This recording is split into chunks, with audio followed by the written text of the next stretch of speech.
Dalagko nga mga bato halin sa kabukiran, nagligid sa mga pamalay sa banwasang sapian kapis. Hiningin tutukan ni Rojmar Sukal dito, exclusive.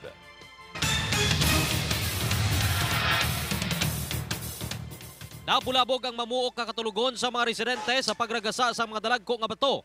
Halin sa mataas nga porsyon sang bukid sa sitio Ilaya sa Pian Capis. Pila ka mga panimalay sa idalom sang bukid ang nasentruhan sang bato.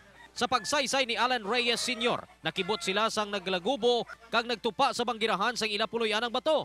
Kalabanan dire may kasangkaron nga masubra 1 metros. Madamo nga mga bato ang nagligid apang maayo lang kay nagsangit sa mga puno sang kawayan kag wala na sang madamo nga nahalitan. Paidalom sa force evacuation ang residente sang Municipal Disaster Risk Reduction Management Council. 22 ka mga pamilya nga may 104 ka mga individual ang gindala sa evacuation center sang Banwa.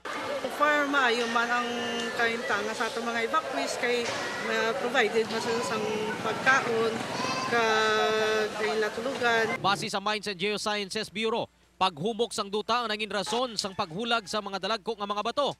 Ang nature of incident niya, sir, rock slide sir, nagako siguro sir sang mga pila ka adlaw nga nagasigiulan aton nga siling sang mga expert man aton nga mga duta nagahumok. Balik sa mga puluyan ang iban nga mga residente matapos nga ma-inspeksyon ng lugar kag mapasiguro nga hilway sa aksidente ang mga pamuluyo.